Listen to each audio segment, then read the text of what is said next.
Talk about how fast this game is. Let's pivot. Few people, if any, are faster, definitely not a quarterback, than Lamar Jackson. We know how well he can run, but the Ravens went out of their way to beef up their receiver room this offseason. And it sounds like Lamar is going to be airing it out quite a bit. Here's what he had to say from OTAs. The new offense is smooth, more verbiage than usual. I like it. I'm loving it so far. You know, you can change things when you want to. You know, you see the defense is not looking right to you. See some guy blitzing. You might want your receiver to do something different. Coach giving you the free will to do whatever you want to. I mean, just being able to throw the ball down the field. You know, we sometimes we can't. Running can only take you so far, you know, and I feel like with this new era of teams and offenses in the league, I feel like we need that, and Coach Todd Monken, what I'm seeing his offense so far is looking tremendous. Less running and more throwing, I say. You know, I hear a lot of noise about throwing and stuff like this, yards to achieve and stuff, but I'm not really worried about the yards as much. It's about us just winning. Well, I look at it this way. For Lamar Jackson, and this is, I don't know if you've noticed this too, we act like the Baltimore Ravens didn't make the playoffs last year without Lamar Jackson. So Lamar Jackson, I guess it was maybe the time we spent talking about his injury, to the time we spent talking about his contract, to what the Ravens are like with Tyler Huntley in there as compared to Lamar Jackson. But Lamar Jackson is back. As you mentioned, they beefed up the receiving core. They got a good offensive line. They have one of the best tight ends in football. It's one of the best organizations. Traditionally, a well-run organization. It's almost like we've kind of skipped over the Ravens. The Ravens are a factor because Aaron Rodgers. Well, I'd say Vegas.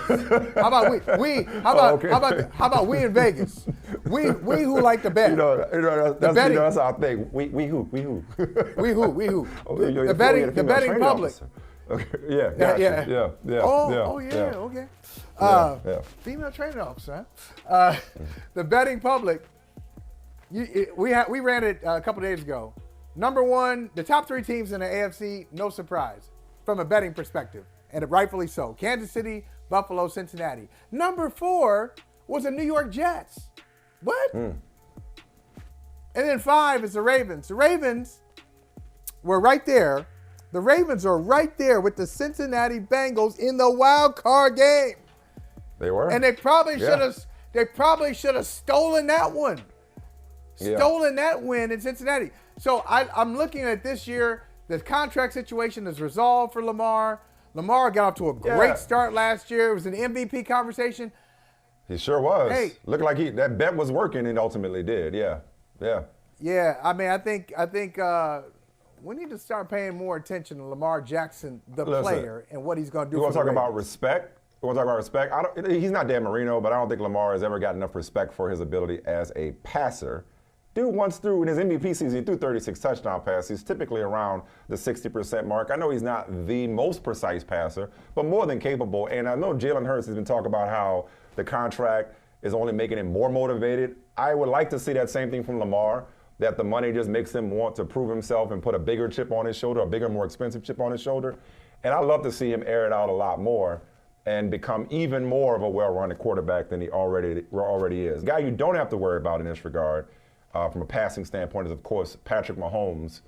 But Patrick Mahomes says something that just lets you further know that he's the perfect quarterback. He's got the arm, he's got the head, he's got the legs, but he's got the perspective, most important.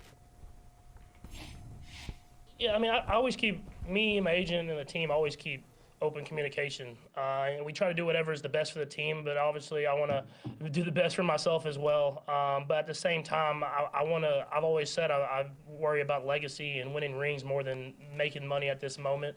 But I know we keep communication. We see what's going on around the league.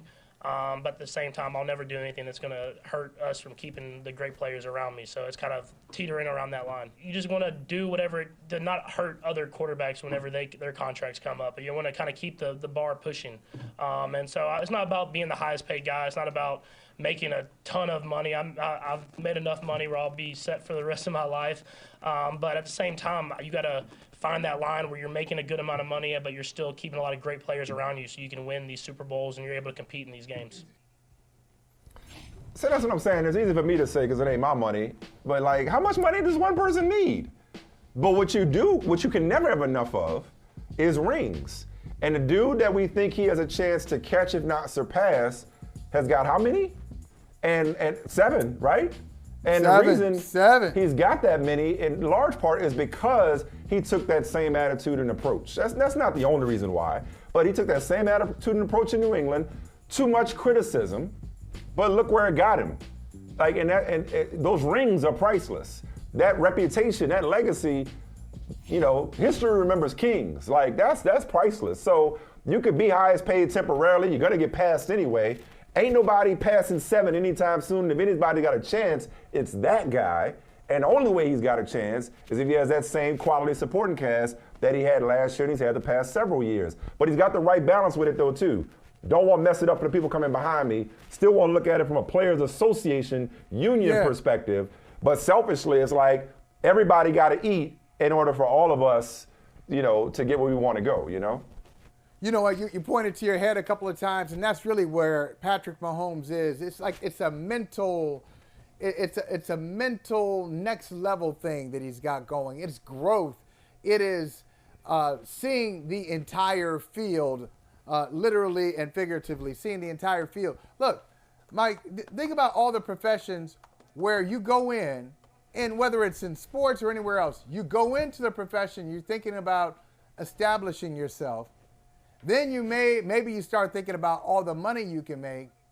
Then you start thinking about all the awards you can get, all that. It's usually later in your career where you say, well, all that stuff doesn't matter. I'm just really competing against myself. I'm trying to be my best. Right. He's already done this. He's already made a bunch of money. He's already won a bunch of awards. He's established himself clearly as the best quarterback in football. And so now this is dangerous to get here in your 20s.